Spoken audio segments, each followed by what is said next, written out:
When Bitcoin began in 2009, one Bitcoin was worth less than €1. At the time of writing this sentence, one Bitcoin is worth almost €10,000.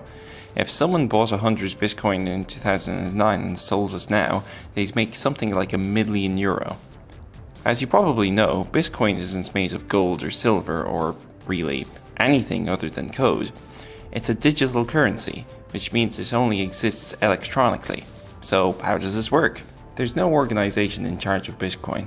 Without trying to do a deep dive into economics here, the basic facts of pretty much every other normal currency is that there's some organization, usually a government or state, which acts as a central issuing authority or regulatory body. Put simply, those organizations decide when to make more money and how much money to make, keep track of where all the money is, investigates fraud and other overseeing activities.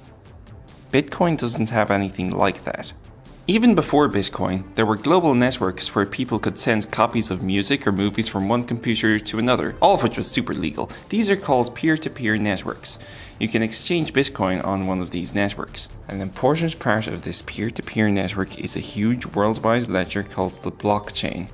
Every Bitcoin is just an entry on the blockchain because the blockchain records every Bitcoin transaction that has ever happened.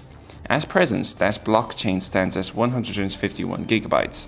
That's huge considering it's just a text file. When you send someone Bitcoins, you're not sending them a bunch of digital files. If that were the case, you could just copy and paste yourself all the money you could ever want, which would be great, but wouldn't actually work.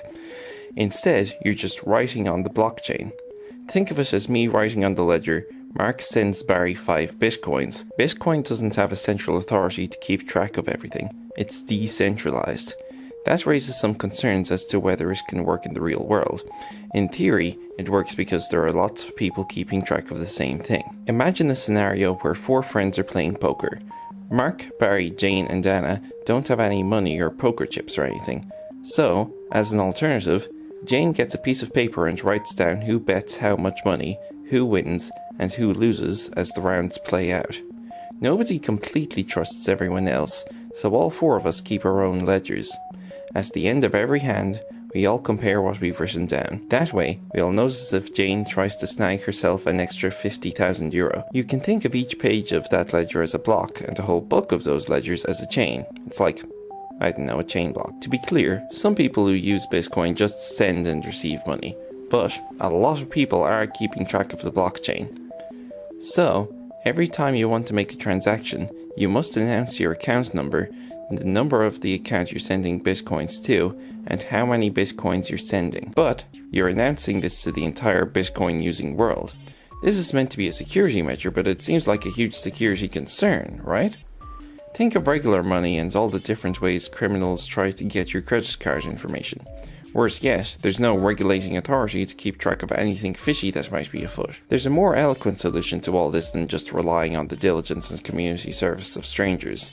It's safe, at least in theory, because of keys, which are chunks of information that are here used to make mathematical guarantees about messages. A key would say, hey, this is really for me. This is something which, long story short, is much harder to fake than a credit card number or signature. There are other important things, like the complicated methods for keeping track of when transactions are made.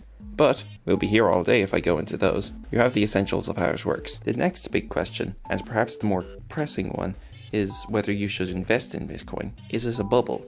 That's not really a question for this kind of video about economics and how it works, so come back this time next week and I'll talk about that as well. I decided to write this article first because the internet has been quick to bash Bitcoin. While I essentially agree with that, we should be cognizant of how cool and interesting an idea it is. It's astonishing that it's made it this far. Finally, I'd like to explain that I'm making these kind of videos. They're just video versions / podcast with minimalist imagery versions of my blog posts because, I don't know, it's a bit experimental, but I figured that people sure do seem to like YouTube more than they like WordPress, which is understandable. It's more fun. If you liked this and you like my things that I make and you want to support me, then you can do that on Patreon. Big thanks to everyone who supports me. Subscribe to my channel if you want to see videos similar to this one. If you liked the video, give it a thumbs up. If you hated the video, give it a thumbs up. Thank you for watching. See you around. Mark's doing a takeaway thing, and I'm very impressed with myself because the sink started gurgling like shit really, really loudly when Mark took a pause, right? And then you came in and you talked, and that obviously isn't your fault, but it means all of the times the tape got fucked up. None of it was because of me. Yes, dear. None! I'm gonna put this at the end of the video.